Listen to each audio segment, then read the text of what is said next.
Everyone, thanks for joining me today.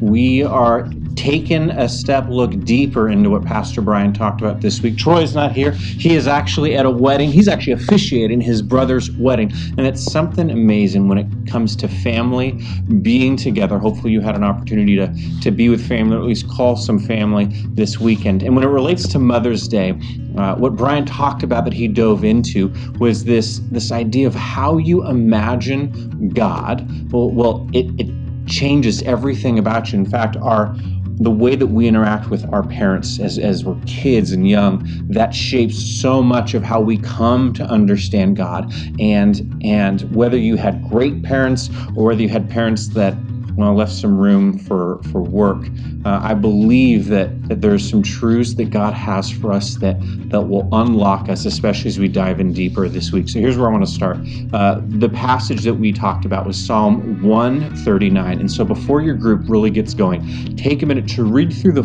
fullness of that passage, because the depth of this passage really explains what God truly thinks about us. One nuance that I'm going to take us down into deeper is this nuance that Pastor Brian talked about. It's his third point, is that God is with us.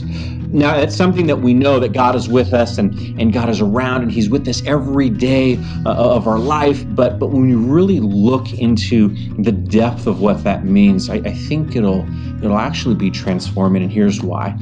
Earlier in the passage, he talks about how no matter where we go, God's presence is still with us. And he gives this image of the sun rising, which is metaphorical for the east, and this other image of we can go as far as you can look in the oceans, and that's the metaphor for the west. And if you take a look at the east from the west, notice he doesn't say the north from the south. The north, reason if you're on, if you start here in Southern California, you start going north, you'll eventually go through Canada and you'll keep going north, but eventually after you pass through the North Pole, you're going to start going south. And so the north and south actually meet, whether you're going north or south, that mental image. But the east and the west, they never touch, because once you start going east, it doesn't matter how long you're going east, you will always be going east. The same is true for west. And the picture is, no matter how far you go, no matter how far you've run, no matter how far your kids might have run, they're never too far away from God's love.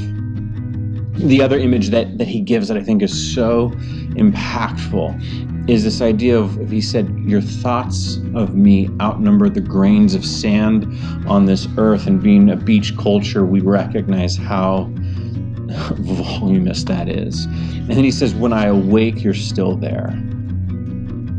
When I awake, you're still there. This idea that no matter where we go, and when we awake, God is eagerly awaiting us. God is there present. It's not like God has somewhere else to be. It's not like he's too busy. God is there with us.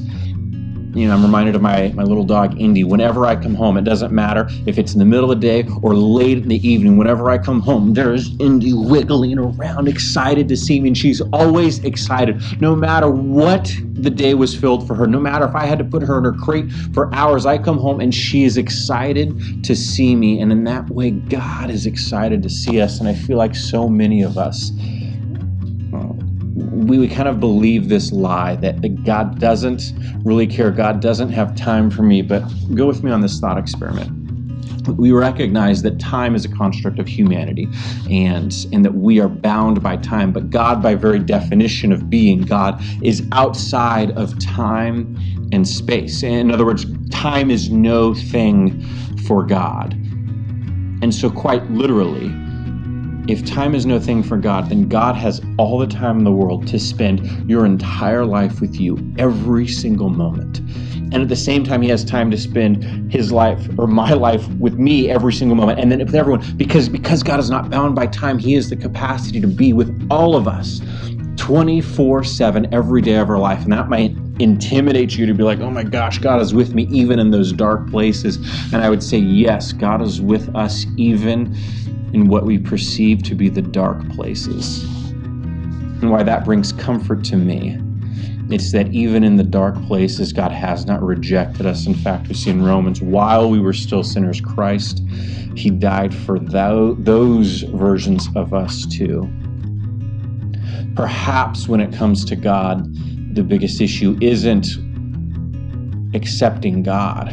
It's accepting that God accepts us and loves us. And then when it comes to our families, it's recognizing that God has entrusted these people around us. Well, and our role in that is to remind them of how much God thinks of them, of how He loves them more than we could possibly imagine. And so this Mother's Day week, as much as the love is of a mother for their child, that love is bestowed upon us by God, our heavenly Creator. And may you go this week renewed and refreshed with the confidence in how God feels about you, how God feels about your children, how God feels about those who have not yet come to accept His love. Have a great week. See you soon.